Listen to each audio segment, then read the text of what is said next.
Crouch. Bind. Set.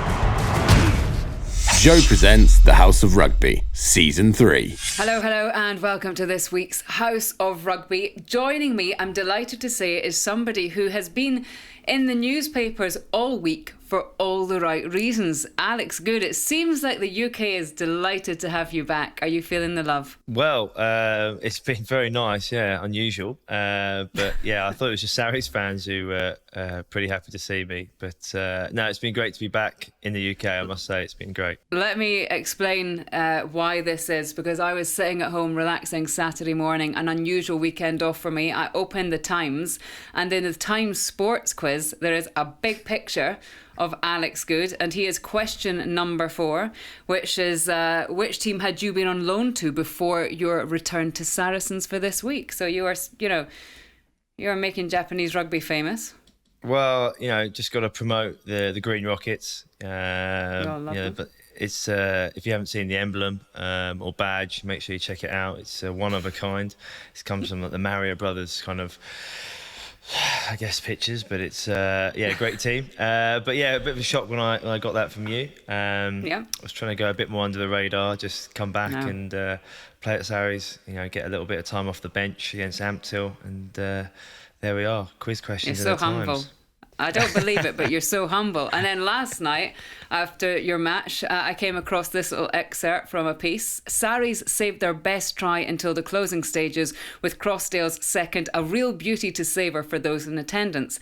Alex Goode, who slotted seamlessly back into the team, made the break, and an acrobatic offload ended up in Crossdale's hands, who scored try number 10. I mean, number 10 is impressive, but acrobatic offload, seamlessly back in the team. Did you write this? I honestly think my mum's written that, or all those brown envelopes to the media man have paid off, and I'm finally getting some accolades. It's nice though, because I'm very used to the Vunipolas getting all the man of the match awards, so it's nice for me just to get a bit of credit away from them or Maro. We'll speak to Mako Vunipola, in fact, in just a moment, and he can have the right of reply, but it's probably worth saying at this point, this must feel a nice show to you, because there is no Sean O'Brien to sort of get stuck into you. Well, it's also tricky, because Sean's quite an easy target with his sunburn and the fact that he's barely played all year. So it's a shame he's not involved. But, luckily for him, or great news, he's back playing. You would have thought last week he was going to have to retire forever. And the Lazarus has just returned and he's been picked. So quite incredible scenes, but he's out there tonight for London Irish, so we wish him well. All right, we have plundered your contacts book, though, in the meantime. It's going to be probably a little bit of a Sarries flair to this one. Later coming up in the programme is Schalk Brits. But we mentioned Mako, you mentioned Mako, Alex, so I think it's a good time to get him involved. Mako, great to have you on the show. How are you? I'm good, thank you. Thank you for having me on. Good to see you, I don't think Matt. you had any choice, though, did you? Let's be honest. I'm getting the feeling I'm last minute in substitute, so Goody asked me for some help, and I always want to help. It's always like this. That's the worrying thing about this programme. This is actually how we work. Lastminute.com. To be fair, I was a last minute ask as well. I think the rest of the crew couldn't make it, so I only got the invite about this morning, so yeah.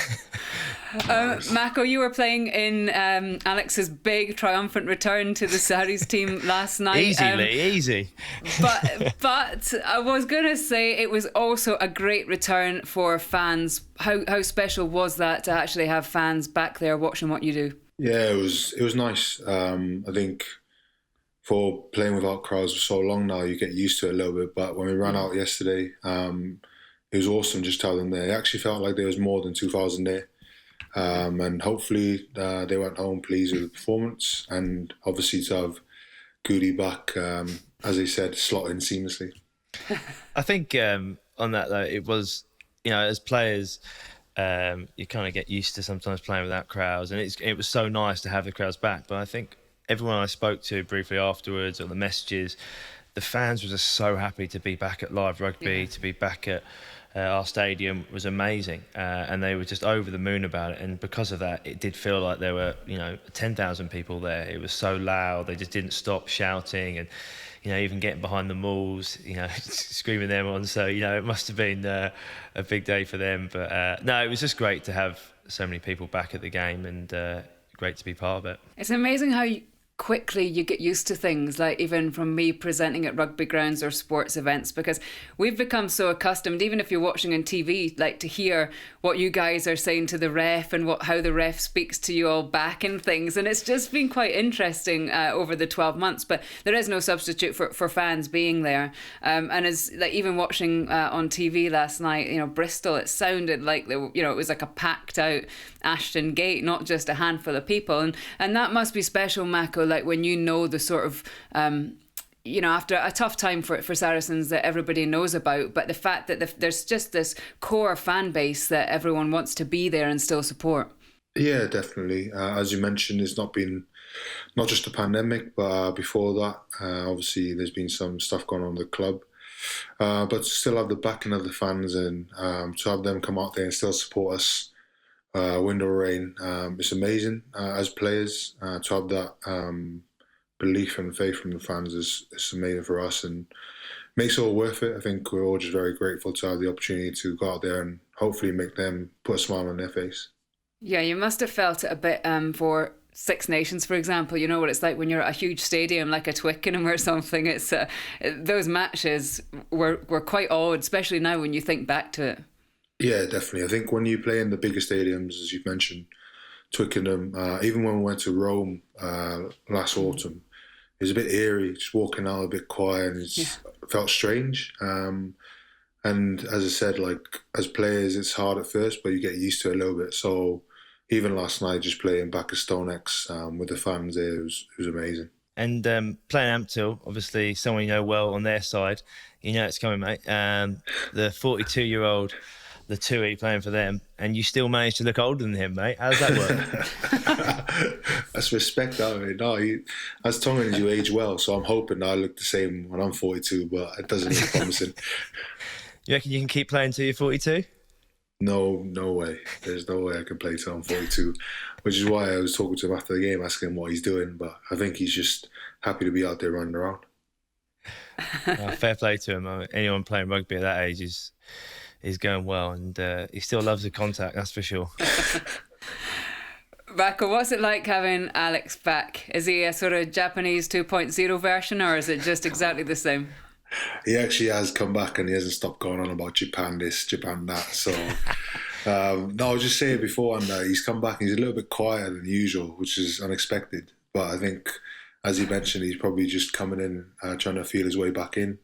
But for us as players and the boys being here, it's kind of like family coming back together, and very much looking forward to the boys coming back in, the band getting back together, as you mentioned. Yeah, it's great. And you've had a great couple of weeks as well with the announcement that you're heading out on your third Lions tour. How special was that when you heard your name read out? Yeah, it was amazing. As mentioned, being able to go on one tour, I was very fortunate and lucky to do that. Now to have the opportunity to go on 3 tours is unbelievable. But it's just the start, obviously. You want to get there and hopefully not only get involved and do yourself proud, but also make the people that care about you happy as well. And if you play, mate, imagine you play all 3 games, does that make you as nearly as capped as Willie John McBride, as well as looking as old as he does? Or what is the record, Lee? Someone's got to tell us. I mean, be good going, mate. 3 tours in the front row is unbelievable. Yeah, it's all right. I guess depends if I play first, but I don't think I'll be anywhere near Big Willie John McBride. But talk to us about obviously the other Lions tours you've been on. How do they differ between Australia and New Zealand, and just what you enjoy about them, away from the rugby side? How great is it? I think for me personally, I think the Australia tour is my favourite tour, or the favourite place I like to go on tour to. It's just a great country to go away to, but also the rugby's it's a big challenge as well. So that first tour for me was almost like a surprise to be involved in that. So I was just kind of taking everything in and enjoying everything as it come. The second tour was a little bit more pressured. Having been on one tour beforehand, going against the reigning world champions, you want to go out there and put a good show in. We knew the pressure we'd be under to not embarrass ourselves, and I felt like we came back and did all right, to be fair. And it's the same again this year. I think the team that's going out there, we just want to go out there and represent the 4 hours as well as we can, make them proud. But obviously, we still want to win the Test series, so it'd be different. But if I'm being honest, the Australia tour will be my favourite place to go on tour to. And are you looking forward to catching up with Tag again? Your Vegas buddy? You're gonna... Yeah, it'd be good to actually catch up with him, see how he is. Obviously, when you play against him, you have a little catch up after the game. But no, it'd be good to spend some time, hopefully, and see how he's getting on. It's a bit different now. We're a little bit older than we were back 4 years ago. I don't think we'll be going to Vegas again. Who was that? I mean, if you don't mind saying, who was that Vegas crew? It was me, myself, and Ty, Toby Faletau, Anthony Watson, Carl Sinclair, John Joseph. That was it, I think. And then some other. Ben Albano joined us a few. Oh, and Maro, sorry, Maro told you as well was there as well. And Ben Albano joined us a few days after. So it was a good crew. Ty was a little bit, he stuck out like a sore thumb a little bit with the crew, but he made himself. He was good. It was good crack, to be fair to him. Yeah, probably a bit different for him. It sounds like it's sort of like The Hangover 4 or something. It's like you were trying to make the remake. Yeah. Oh yeah, well. That could never go on TV, I'm sure. Yeah, we tried anyway, but I think Vegas got the better of myself anyway. Vegas always wins. Yeah, it gets the better of every person. Sure. Mako, where were you when you found out that you were going on your Third Lions tour? I was just at home. We actually, so we had a weekend off, and the boys that there was an A-League game on, so the boys that didn't play in that, we just trained in the morning, and then we had the afternoon off. So I was at home, just watching it by myself, to be honest, in the house. Pretty boring, really. And it's difficult, isn't it? There have been people watching it at clubs. Some names get read out, others don't, and that's always tough for teammates. But I imagine it's equally tough when it's your brother, when Billy's name wasn't read out. How's he getting on? He's okay. I think as those players who missed out, they all feel the same. They're obviously gutted, disappointed, but they understand that some people make it, some people miss out. So he's no different. Obviously, he wants to be there and be involved, but he's also wishing myself and the squad the best when we get out there. And from your point of view, can you sort of like separate? Obviously, you're full of excitement and enjoyment for yourself, but can you separate the fact that this is sport and he may be your brother, but that is the way that some things go, or do you feel quite emotional about it? No, obviously, I feel emotional about it. I feel for him, disappointed in that, but also, as you mentioned, some people miss out, and we don't. It's not our decision to make. So, look, the team that's been picked, I still think is a very strong team, and I think he's picked it for a reason. So, for us as players, we got to deal with that and move on. In terms of the way I reacted to the news, I was a bit bittersweet, to be honest.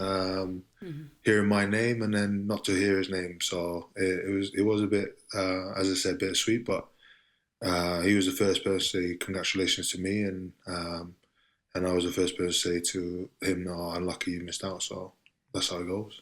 And were you particularly nervous this time round? Obviously, V, end of the alphabet, forwards. It must have been a long old wait for you. Yeah, it wasn't nice. Obviously, having to, as you mentioned, these being last, not knowing, because as you hear the names, you actually don't count who's left. So it was a bit nerve wracking. But I guess for me, the easy thing was that I've been fortunate enough to go on a few tours before, so it wasn't as bad. It still would have been gutting us to miss out, but it is what it is, I guess. Yeah, it's funny you mentioned that. We had Hamish Watson on last week, and he was the very last name as the W. And he said that he'd sat there trying to work out, now, does this guy play across the whole back row, or who's going to play where, or does he play second row? And he was trying to work it all out, and then he just had to give up because it was like, just messing with his head. He just wanted to hear his own name read out. So you probably did the right thing, just trying to work out, just waiting to hear your name. I'm pretty lucky in that loose heads there's no you could play either way. Yeah, you can count to 3, eh? That's all that matters. Mako, what else is going on in your world at the moment? You wouldn't have planned a couple of years ago to be turning out on a Monday night in the championship, but that's just the way things have gone. But Jamie George said it, and others have said it. It's a very different way of playing rugby. Maybe not the way that you've played rugby over the past few years. Have you enjoyed it? Yeah, it's definitely been a little bit of a throwback to when I was a bit younger. I played a bit when I was 18 anyway. But it's still, for me, the challenges as a forward is still up there with the Premiership. It's then the other bits that come along with it, where the level of the speed of the game and stuff like that is where it's a little bit different. But no, I still enjoyed a little bit of a throwback to amateur rugby, so it's been good. The bus journey's been probably the highlight of the year, going up and down and having a few beers on the bus afterwards, so that's been a good thing. And are you still the fines master, still in charge, I hope? No, I've taken a step back from that this year. Seeing as I'm a father of 2, I kind of have to relax and I can't be going after the young boys when I have to look after myself first. Oh, look who it is. Schalk Brits, eh? No one can get hold of you, and then a TV appearance, and there you show up, eh? Obviously, very welcome to Sculler, the legend that he is. Looking youthful as always. Don't know how you do it, especially next to Mako. You look great. Can't help yourself, can you? Yeah, how are you, mate? I'm fantastic. Thank you, Goody. Life is good. It's good to see all of you. I haven't seen Mako in a while. Lee, how are you? I'm good. I feel like I'm sort of interrupting. I don't know, like a sort of Sari's reunion or something. Or maybe Sari's cribs, because Mako has changed room. So we were getting a tour of his house going on here. Yeah, well, sorry about that. When did you all last speak to each other then? That's a good question. Probably when Newcastle, was it? Yeah. Last time, Newcastle, the European finals, the last time I think were you there, The final in 2019? Actually, no. World Cup final in 2019, yeah. Mako kicked me off the Saracens group chat, so eventually, I have to go. I mean, he had been out of the team for 2 years. He'd left to go to South Africa. Yeah. Did you actually get kicked out? No. It's like a gentleman's offer. Eventually, after 2 years, I had to let myself go. So I stayed on the golf chat for another 3 years because that was my passion more than it was the rugby. And then eventually I said, is Sculler still on this chat? And I went, okay, guys, guilty. Sorry, I'm out of here.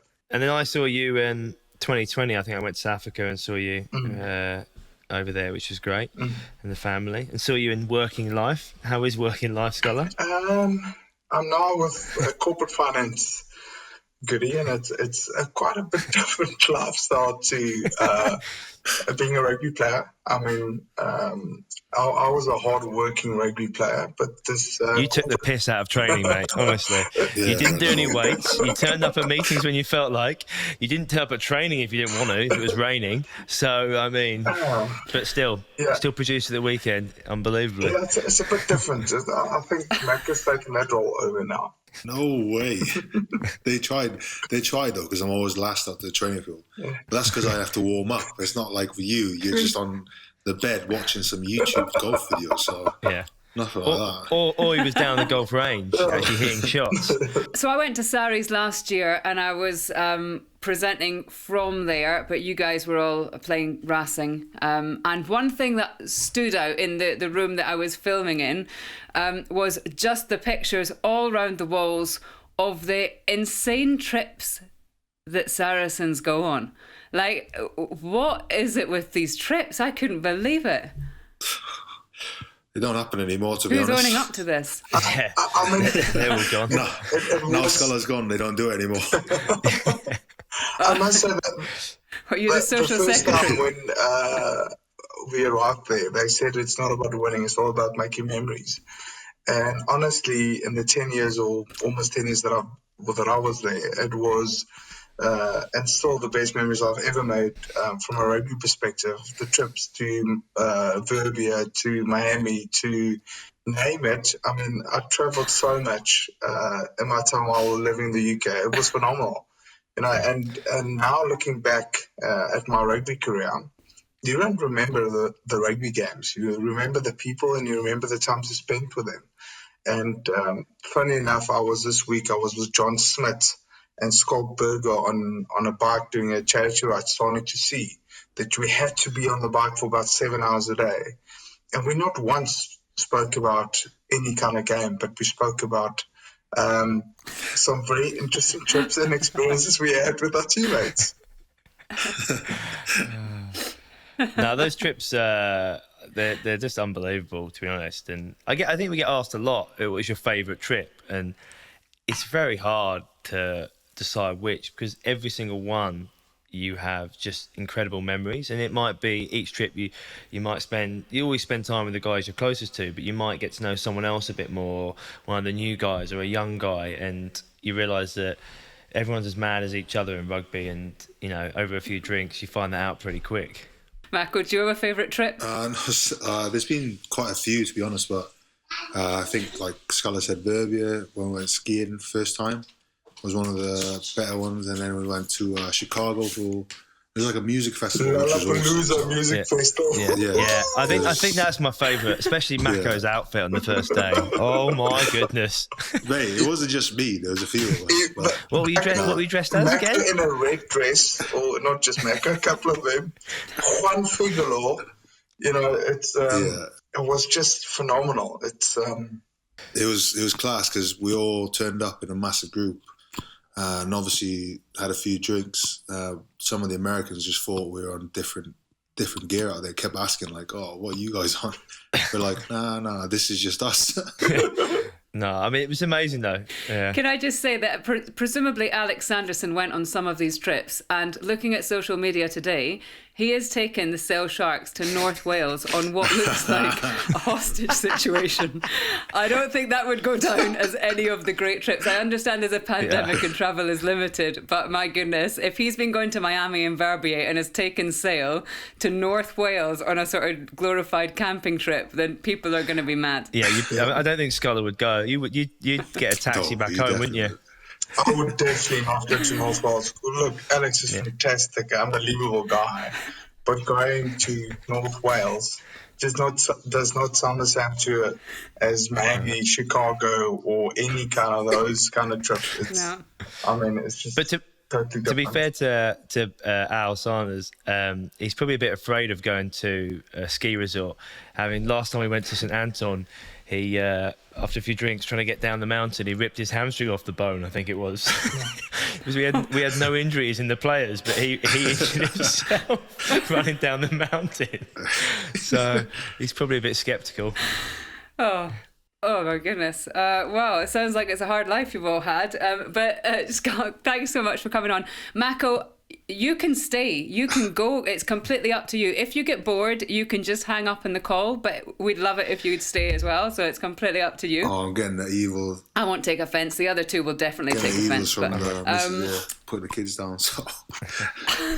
Lee, thank you for having me. Goody. No, thanks, Mako. Thank you so much, Mako. Lovely to see you. Cheers, pal. You see, that's the option. When you give somebody the opportunity to go, Mako was like straight hang up, red button. He's gone. Yeah, I think he's got a bit of pressure. He did enjoy a bit of our pressure chat. from the family, maybe to put the kids to bed. Schalk, how is everything for you then? Now that you have hung up the boots, you're back home in South Africa, you are a responsible adult with a job. I don't think I've ever been a responsible adult, Lee. I've always lived life to the full, but it's been great. The transition has been fantastic. I had a very soft landing with a company called Remgo, that's an investment holding company. But I was just telling Goody, you go through ups and downs, and I've actually had one down today, unfortunately. And I've only had it twice where, you do miss the game, you miss the culture, you do miss the banter, because corporately it's just a bit different. And today, one of my Barbarians friends, or in the Barbarian group, they sent the last game where Jim Hamilton made sort of a how can I say, a documentary about the last week, the last goodbye. Yeah. And my goodness, I was almost close to tears thinking about this amazing memories, not in a sad way, but in a good way. You know, I was fortunate to have amazing friends, played for amazing teams, and had amazing memories. But sometimes you do miss it. And today was one of those days, and it snuck up unexpectedly, really. But I'm very fortunate with the career I had and the friends I've made, and now sort of a company that's giving me time to find my feet. Although corporate finance, venture capital, I just the internal audit part was quite tough, but it's getting there. It's totally out of my depth, but luckily I've got a couple of guys that is holding my hand and taking me through discounted cash flows. And how long do you think it's took you, or it's taken you from sort of finishing rugby the day you finished to really getting to grips with this different lifestyle, not being around, the boys every single day? I think it must, from our perspective, it was some help from a guy like John, where helping me with a transition. I think if you look at it from a perspective that life will never be the same, and it is just different. You can't emulate what we had at Saracens. You can't emulate what happens in a change room. And now being on a bike last week for about 7 hours a day with John Smith and Schalk Brits was sort of, seeing some old rugby players again. It was great seeing them. But it's just different being in an environment where you suffer together, have fun together, and really just great memories. But your retirement had a bit of a false start, didn't it? Because you had almost sort of made your peace, stopped your rugby, came back, stopped your rugby. Take us through that process when you had retired and you decided to come back. It was actually, I was having a couple of mojitos in Ibiza when with the missus celebrating my career at Saracens. And out of the blue, I got a text message from Mercy who was asking me to join again. Of course, I thought it was Vincent Koch taking the mickey out of me. And I said, yes, I'm the strongest, biggest, quickest, prettiest I've ever been. Thinking he's just, he's in South Africa, playing a practical joke. And after like 3 text messages from the lawyer, wife that I married, said, are you sure it's not Rassie? And then, it was so nice that the company that I'm working for now said, what's the difference if you come and work for me at the age 37 or 38? And Rupert said, it can't ever be a Springbok, but go and live your dream. And go have fun. So from a Rembrandt perspective, it's fantastic. And then Rassie bring me in, not giving me any certainty, but if I perform, there was a possibility. And like I said, the rest is history. But your dream was to be a golfer, wasn't it? That's amazing. So surely, and it still is. It still is. Still got hopes, eh? I've still got hopes. My handicap is down because you don't have to be big anymore. You can turn better. There's a lot of benefits of retiring, and now that I've retired, I've almost got the same body shape that you've got. No, you'll never be that squidgy, mate. But I was just thinking, it's amazing. You're saying how hard work is, and you've got 3 kids, and I was like, how do you find the time, eh? It's just amazing. So this is a secret. I bought 3 sets of pink clubs for all 3 boys. Got my wife into golf. So the deal is after work. So now it's a bit dark with winter wise. But in the summer after work, we'll go play 9 holes or 6 holes. Saturdays with the missus. So it's all about prioritizing very important things, and that's spending time with family time. Family. Yeah. Smart. Family time. Very smart, eh, Sculler? You can really just have the boys looking for your balls if you go off to the sides. Just go and find my balls for me, yeah? I'm in the fairway, bud. Right, the amount you play, but hey. I mean, I remember a story where Sculler went up to the Open up in Scotland, was it? And him and a few of the South African guys were invited by Johan Rupert. None of the English boys were invited, but they went up there and correct me obviously with the pronunciation, but Louis Oosthuizen, is that how you pronounce Yes. it? He won the Open that day, and it was a Sunday night, and I think the message Sculler sent to Mark McCall was, I won't make training tomorrow, nothing else. And they stayed in the clubhouse in the private room with Louis, having cigars and brandy and probably the most expensive whiskey in the world, celebrating all night. And then Sculler came back, missed Monday's training, was playing that weekend, and on Tuesday he just said, I can be a golfer. It's not that hard. I've seen them do it. I can definitely do this professionally. Just oblivious to the fact that we were like, not apologising for missing a day or just fancy saying something. Just, no, I'm just going to be a professional golfer. Don't worry about it. It's not that difficult. So to win that was the Open, eight years ago, was that? at St Andrews, at the Jigger Inn, and myself and Louis from the same little town in South Africa called Mossel Bay was just a 1 in a billion probability. And that I was there as well was phenomenal. And luckily enough, I wasn't playing that weekend. It was one of the weekends I had. You weren't after you didn't turn up. You were before that, I think. It was just a phenomenal experience. And golf is really a passion for me and I guess for the kids. And Kalinda now plays golf. She was off at 36. She's moved down to 28. It's a whole family affair, yeah. But you see it, actually, I like looking at this on people's social media as well. Brian Habana, who I present a lot of rugby with, he loves a Pro-Am. When I was at the Formula One in Japan during the World Cup, I looked round, I was standing and presenting away, and I looked round, Sia was there as well. So, it's interesting, isn't it, that sport attracts sport. And for you in that moment, I'm sticking up for you here, I will ignore Alex, but to have someone from your village, you got to represent that. That is hugely important. Greatness brings out greatness, Alex. And once again, talking about World Cup Japan, I think it was a week of the final. There was a Zazu Open in Tokyo, just outside of Tokyo, where Tiger played, Rory McIlroy, Adiki played, and I was there walking with him, and I was like, "Yeah, this is my heroes." Told you, you'd rather be a golfer than a rugby player, and he still thinks he's going to do it. So, what? You're 39, 40 now? 40, yes. So it was 40. I turned 40 2 days ago. So it's there's something called the senior tour. So hopefully.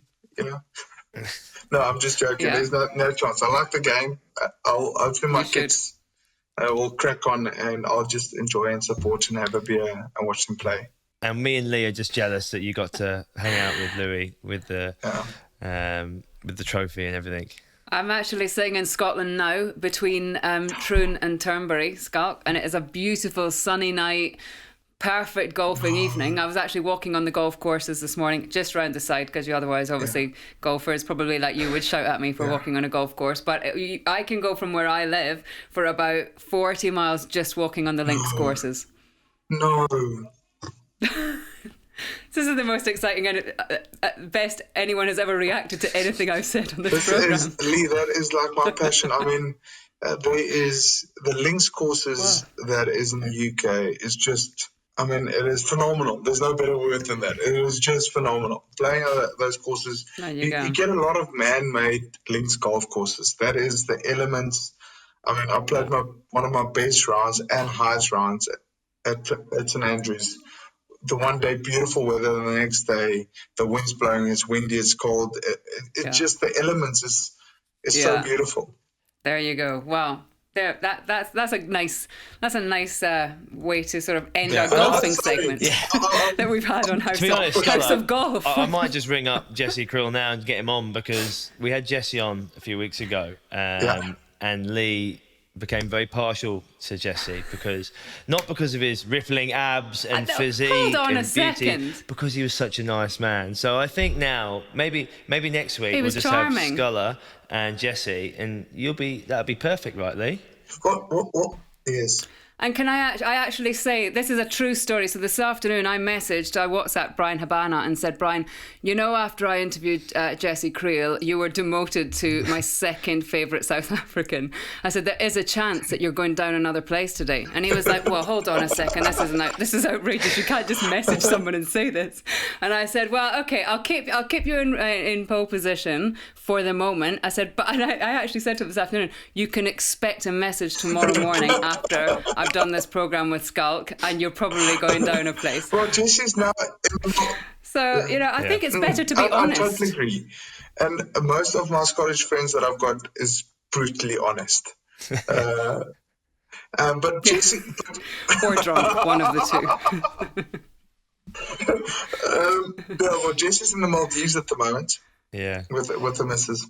He's a happy man. It looks like paradise. But Sculler, maybe we should move on and talk a bit about the World Cup. We should probably talk about what it was like. Yeah. It looked like a lot of fun. Obviously, we spoke a few times when you're out there. You look like having a ball with the boys, and on the field when you're playing, you're loving it, and everyone was having a great time, and off the field as well. Talk us through it, really. Goode was like, how do you say, just the last chapter. And for me, you pretty know me very, very well. And for me, it was just, let's go out there and have fun. It was my last innings. I was with great mates, and there was a great vibe on the team. And from that perspective, you try to keep the non-playing guys happy. You try to keep the playing guys happy. Mostly they are happy because they're playing. And from my perspective, is I landed in Japan, never been there, and it was like living on Mars, really. The custom is totally different, but they're so amazing, so respectful. The way they embraced, I think, rugby was just phenomenal. I mean, from the food to the traditional experiences to even playing golf, like they've got two different sets of greens. And for me, it was just a phenomenal experience going there. And then being successful is sort of a cherry on the cake from my perspective. But the experience, more importantly, from a South African perspective, is we've gone through a lot of hardship and very negative news in South Africa the last couple of years. And then to bring back the World Cup when things aren't looking good in South Africa was sort of more motivating, more inspiring than winning a rugby game or World Cup for myself. Is irrelevant coming to Oliver Tambo, and there is thousands of people, irrelevant of background, race, tradition or culture or religion. They're all supporting one cause where South Africa can be quite divided, was for me very inspiring. So from that perspective, that changed my outlook to our country and rugby, where Nelson Mandela really said sport can change the world, and it can give a message much stronger than any politician can. Can't say it better than that. I think that's a great point as well, Scott, because you talk about as a nation being divided, and you can say that about a lot of nations at the moment. But in terms of the differences within the squad that you had, was it 11 or 12 different languages being spoken, the different backgrounds that people came from? I mean, it's difficult to unite a group of people like that in a short space of time, isn't it? And what you achieved is incredible when you think about that. Not just that, there was a lot of controversy before we went with Eben and then the bomb squad. And it was almost like people and certain individuals in South Africa don't want us to succeed. And then it was like, okay, let's show us, not show us, but show the country that actually to be diversified, to be different, from different backgrounds, that's actually what makes us stronger, to have different viewpoints. And there you have to actually be prepared to listen, to accept differences. And everyone's got a great story if you are willing to listen to their story, because everyone's got a story, everyone out there, but not everybody is patient enough to listen to their story or to their struggles. And then if you put time together and everyone's got inputs, and everyone, you don't try to know everything better than the other one. You take a bit of this, a bit of that, and that's what made us stronger. Then we went, okay, let's show, and then it becomes secondary. Primary was not winning the game. Secondary, show our country that with a lot of differences, we can succeed together. And then secondly, win a rugby match, and then eventually win a World Cup. And was a lot of that down to Rassie sort of tapping into the group and bringing you together, or was it just the players instinctively did that and just tried to socialise as much as possible as a group? Because obviously when we started out at Saracens and your first period you were there, it was so many changes, and there was a little bit of forced fun at the start where Edward Griffiths would have us in on a Sunday for a barbecue, and there'd be a bouncy castle for the kids and face paint, and we were all a bit like, flipping out, what are we doing here? But after a while you start to really enjoy it and hanging out with each other and spending loads of time together, or was it just quite a natural, organic thing?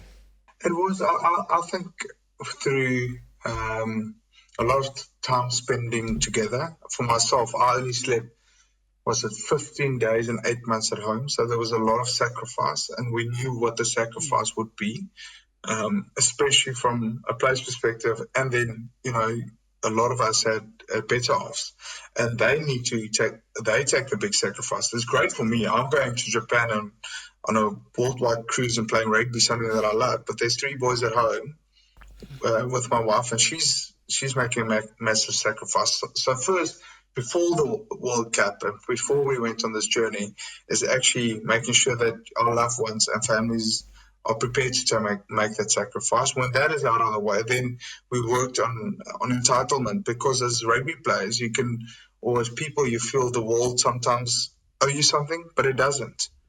From my perspective, you must be prepared to work, and even at the end, it maybe doesn't work, or I won't play in the final, but yet I must contribute to the team, because the team is more important than myself. And then from that perspective, as a team, we just got together through a lot of pressure from the outside, and just a good bunch of guys. And good, I can't say it's just the coaches or just the players. It was everyone putting together and feeling like a brotherhood, and then it becomes, in the beginning, it maybe feels a bit forced, like you said, the same with Saracens, but eventually, there's, like we said, everyone loves everyone, ELE at Saracens. That's what eventually happens. You build a bond, and you enjoy someone's differences and the banter, and I was very fortunate to be in an environment like that where you are now.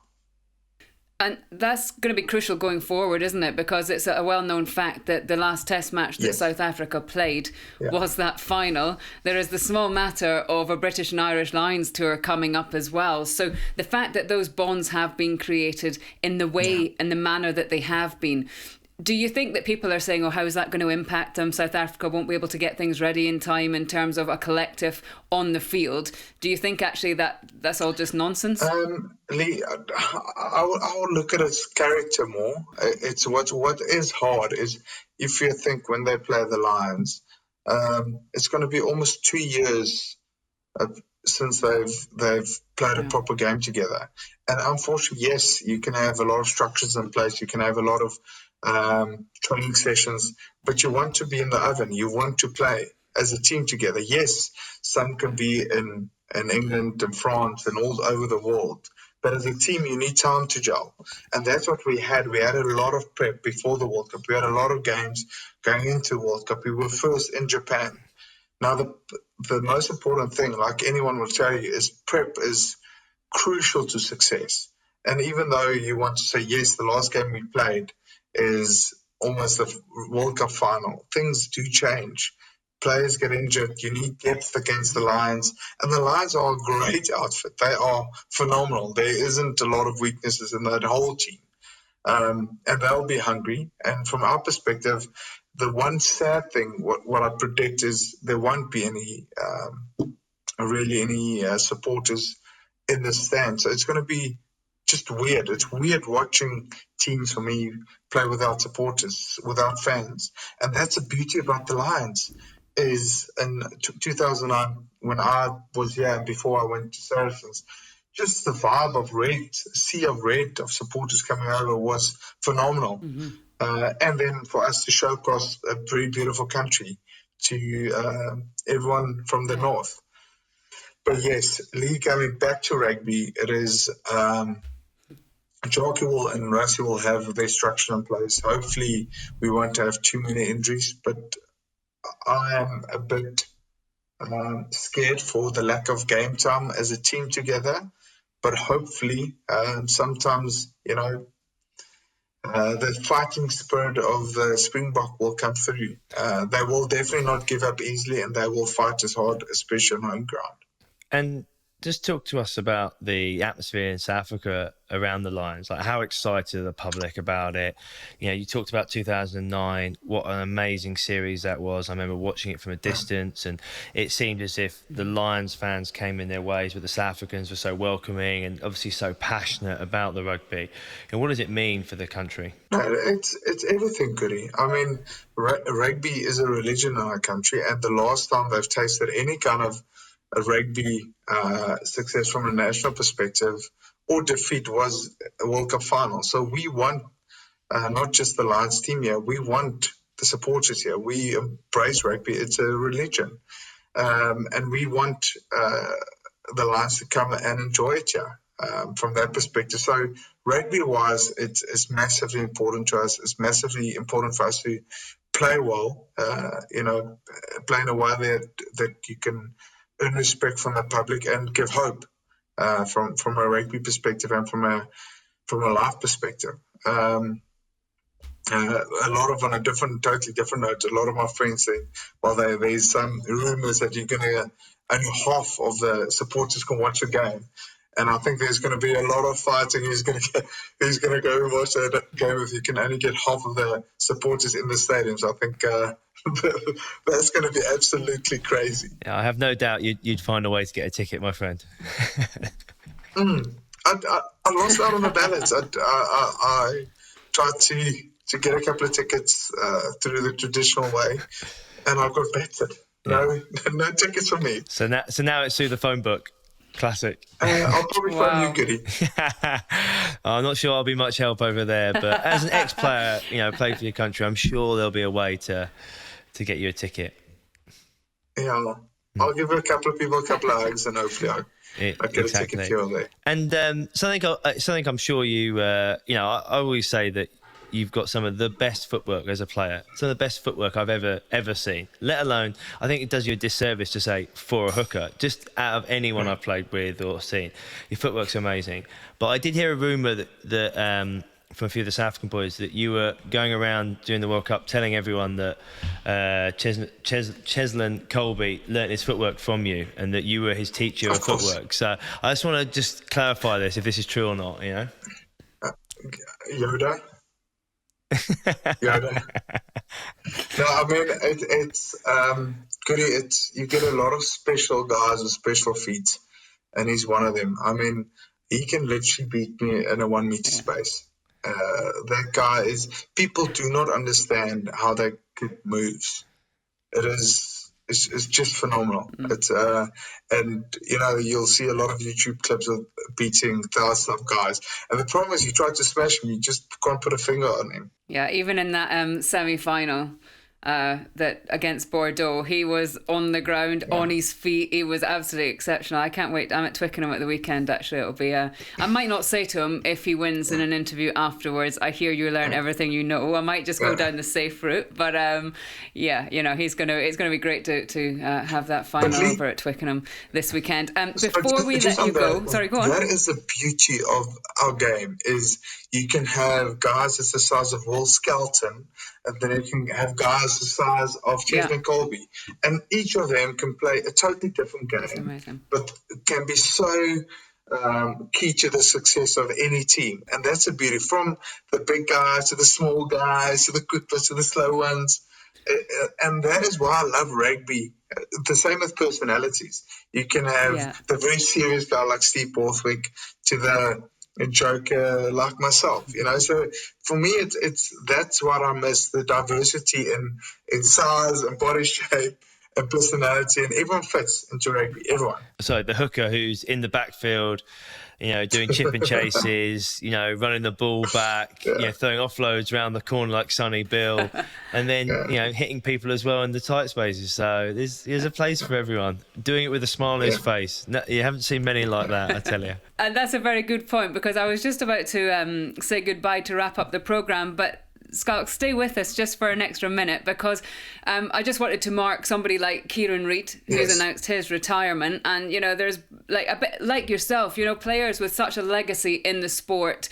And we've seen Dan Carter saying earlier on this year that, he'd called time on it as well. And now Kieran Read, there are some big names going, but he is somebody who was an incredible servant to the game, wasn't he? The amount of times he played for the Crusaders, for the All Blacks, the journeys he's had, the way he's grown as a captain, when he was captain, the game, his personal game, how that has evolved, from line-out scoring to jumping to midfield. I mean, and he was playing in different structures in New Zealand from a rugby perspective. And the outside challenge was a nightmare playing against him. I mean, I wanted to kill him properly more than I wanted to celebrate the amount of headaches he gave us as Springbok rugby players. But not just that, that is a rugby part, but what a true gentleman off the pitch. Even when we won, although it wasn't that much, you would share a beer and have a chat. And that I've got a lot more respect for than his skill set, is that he would be a proper warrior when we play against each other, and then afterwards he'll be an absolute gent. Yeah, I think just to add to that, I think there's a couple of things for me. I think he revolutionised a few parts of the game, and I think of the kickoffs they used to do from Dan Carter to him, the short kickoffs, and he completely changed it. Every time he'd get the ball back, he was so athletic, but he could jump like a basketball player and catch it above his head, and it was impossible to defend, and that changed how kickoffs were set up and how they did it. And then just in the wide channel, I don't think there's been a number 8 as gifted in the wide channel. His ability to offload, pass 2-on-1s, to play like a back out there, he was just exceptional at what he did. And just to reiterate, I thought his what Sculler said, his interview after the Lions' final test in 2017, obviously devastated. The whole nation was devastated for New Zealand, and just how humble he was afterwards was incredible. So, what a great career he's had, and what a great servant. Absolutely. Gents, thank you so much. It has been such a pleasure. And thank you to Mako as well, although he's left the room. But it's been great to be part of this, our little Sarries reunion. I'm pleased you all started chatting again. Thank you so much. No, it's great to see Schalk Brits, the 40-year-old, who still looks younger than me. So, Peter Pan doesn't get any older, it seems. Thank you, guys. Goody, Lee, thank you so much. On that note, thanks so much. Cheers. You've been watching The House of Rugby Season 3 on Joe.